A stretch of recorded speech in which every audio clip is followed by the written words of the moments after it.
A cyborg anthropologist offers thoughts on balance in technology. I'm Tonya Hall, and joining me is Amber Case, author and research fellow at the Institute for the Future. Welcome, Amber. It's great to be here. Thank you. So, give us a brief summary of your background and the projects in which you're involved in today. Sure. I came from a technical family. They were broadcast engineers. They put television on the air. My grandpa studied AI at University of Utah. He worked on the fourth node of ARPANET, which became the first internet. So when I was little, I was basically surrounded by nerds. I was reading the World Book Encyclopedia, which we had from 1960, even though I grew up in the 80s. And I remember seeing the entry for computer, and is like the size of a gymnasium. And then I looked at our little Atari 2600 and I said, there's got to be some difference. And I talked to my dad and he said, well, technology just isn't stable like a hammer. You know, a hammer stays the same pretty much for how many hundreds of thousands of years, but a computer is constantly changing. And I said, at some point, probably the computer is going to fit in the size of our hand. You know, I was really excited. Or like we'll have a device that's like a Mary Poppins bag that's larger on the inside than it is on the outside. And in order to get my dad to buy me tech, which I could get very rarely, I would have to predict the price of gigabytes and memory cards and RAM and all sorts of other things. And if I got it right, I might get something. I also had a job at age 14 in the dot-com boom, making websites for the mayor of Denver. It was this program called Art Street, which was supposed to get kids off the street. My neighborhood was ranked in like the at-risk youth section of Denver, Colorado. So I got to go into this program and learn web design and then get really cheap access at a student discount to all of this computer technology and then, early web development stuff. Then I found out about PHPBB and started running my own forums. And by the time I got to high school, I was running popular forums at the school. And I learned about trolling, and I learned about IP address banning and MAC address banning and getting hacked and having to deal with that and hacking other things. And I really wanted to go to Caltech or MIT because I thought I would just make companies, I would code, or I'd become an engineer. For a while, I loved theoretical math. And I kind of burnt myself out trying to get into these schools when I was in high school. And I called my mom's best friend up on the phone, who's a math professor. And I said, can you give me some advice to what to do in my life? And she said, sure, don't major in math or science or engineering. And I said, what do you mean? Like, that's all I know. She's like, what was your hardest subject in school? And I said, social studies. She said, well, go get a degree in anthropology and sociology. Go to a liberal arts college where you will learn how to think, where you're surrounded by people that are way different from you. And then you'll be able to build better computers for people. If you really want to change how things work, you have to understand people. Go do it. And I said, okay. So I got a really big scholarship to a college up in Portland, Oregon. I majored in anthropology, sociology, and at the end of my freshman year, there was a field of study that came out called cyborg anthropology.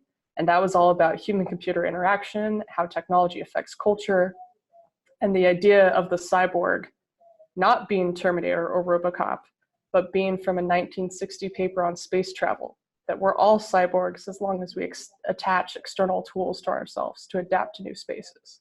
And that the quality of those tools will make or break our future, and that design is the most important thing. And I started looking at all these different research papers from the past, because right now people think, as long as it's new, it's automatically good, but we don't know what's wrong with the new. We know what's wrong with the old.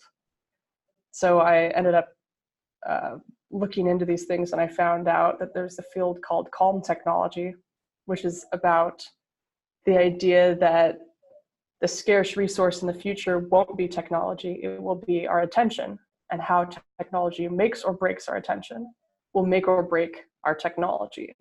And that we need smarter humans, not smarter devices. That technology should work hand in hand alongside us to get us to our goal, and should be the least amount of tech necessary to do that, because everything will break.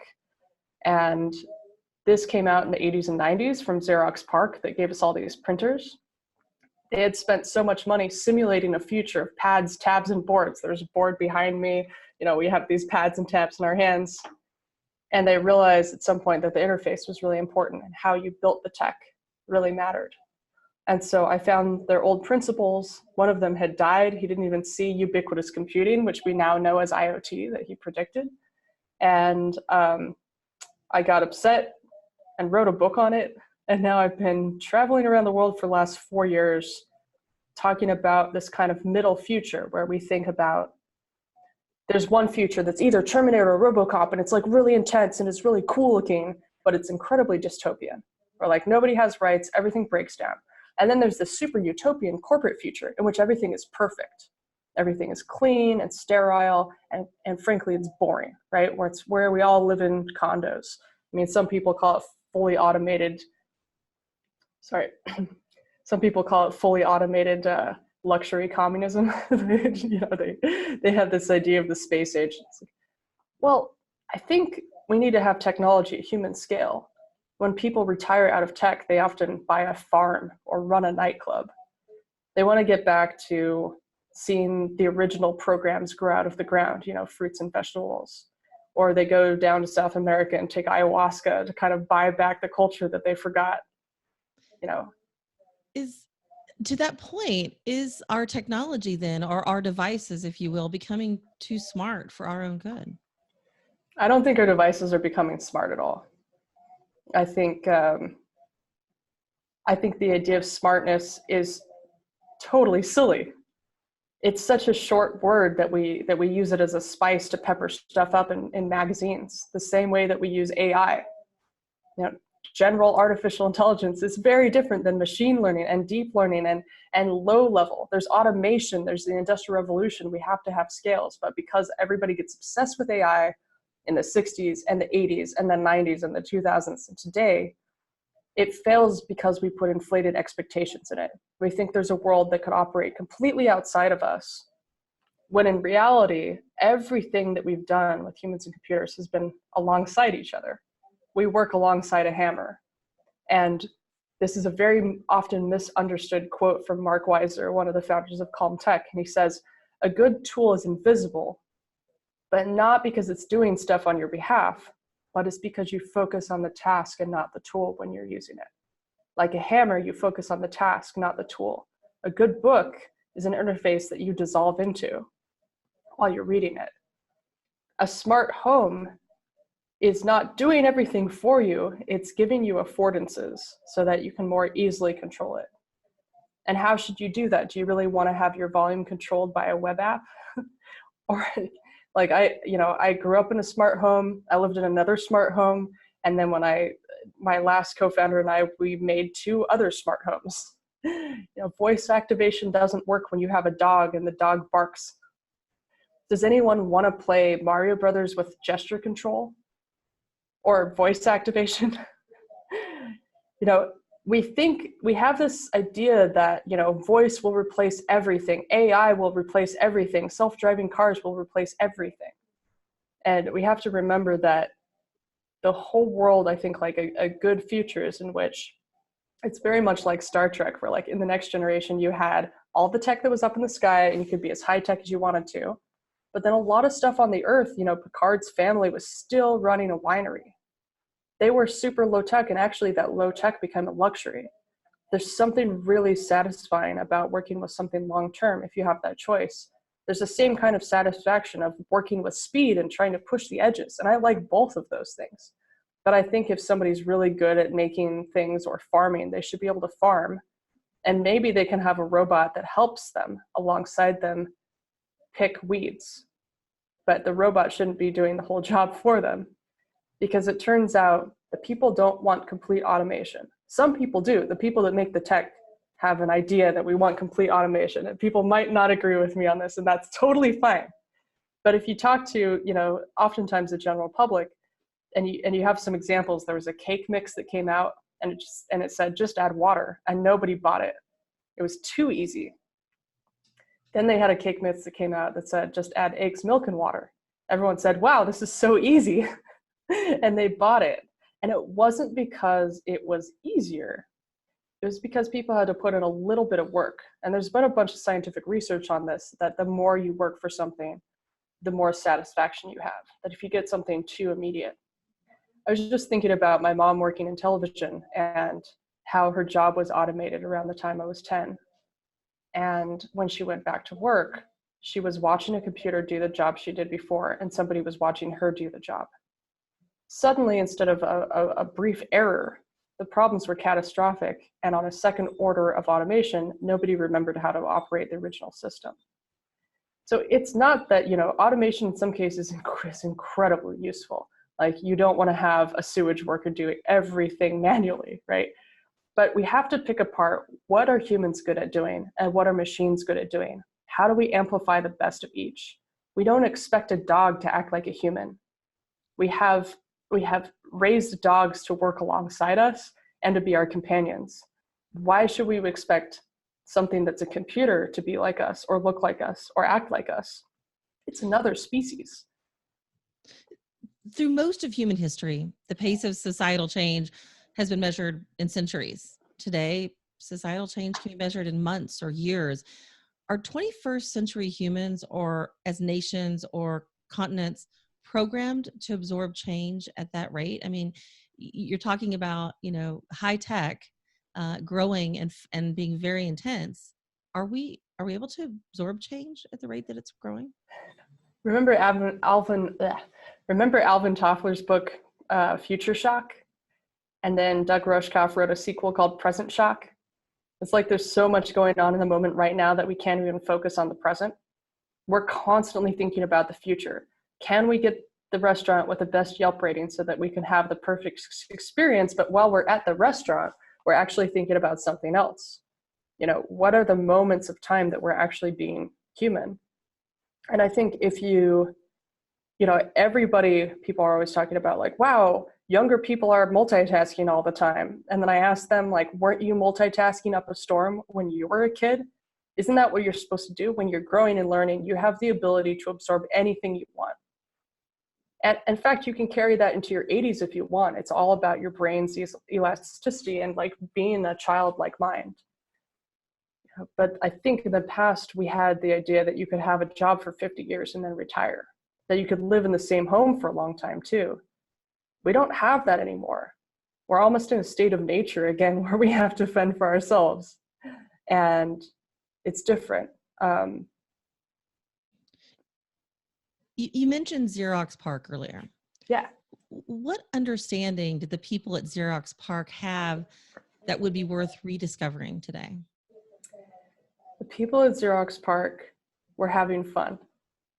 But the most important thing that they had was that they had anthropologists, artists, and historians working alongside technologists.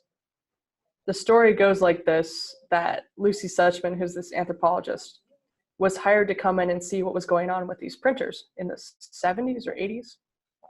She noticed that the printers had to be operated by highly specialized people as their full-time job. The printers were loud and noisy and shoved in the corner. And that the engineers loved them because they had so many buttons. And as somebody who comes from an engineering family, I love things with buttons. I want more buttons. I want complete control over what something does. But the general public was trying to do their job as their primary task. And all they needed to do is press a button and get a copy. So Lucy Suchman said, hey, let's put a big green copy button on the printer. And that's where we got the big green copy button.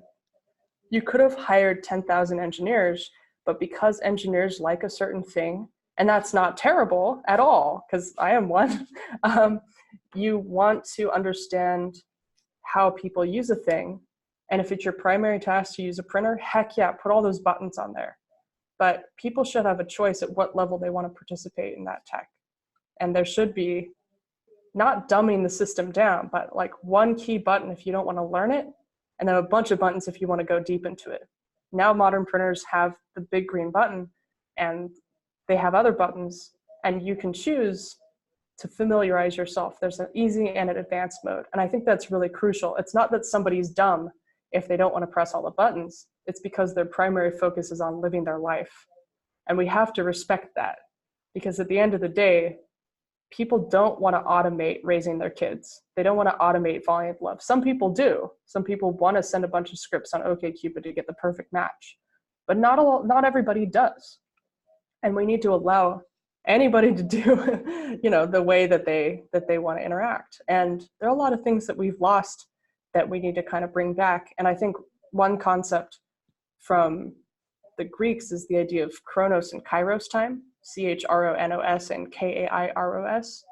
Chronos and kairos time are like the idea that there's chronos time or industrial time, where you wake up at 7 a.m. and by 8 a.m. the meeting is over.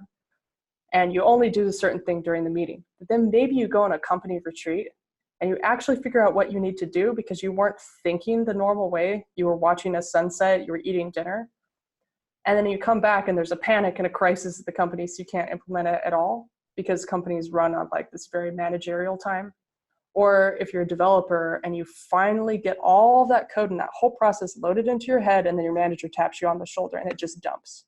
And you spend like 4 to 5 hours to get back into that mode. I had a rule when I ran a startup. I was like, if you're a manager, you do not bother engineers. They all get caves to hang out in. They get big screens. They are the most important people at the company, and we need to respect them.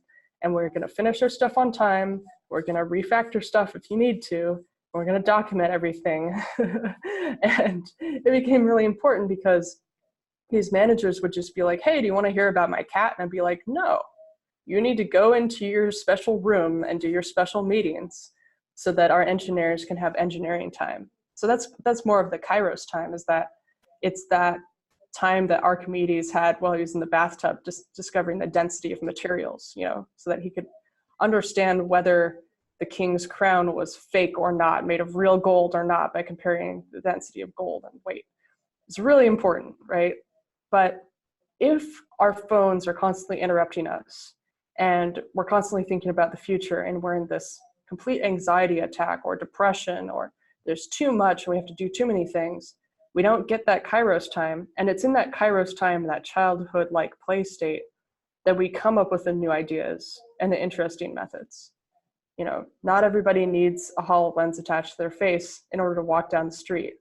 And if we do, then we'll end up just getting a bunch of ads, But if you look at how artists understand these things, they're able to make so many further strides because they're not locked to one discipline.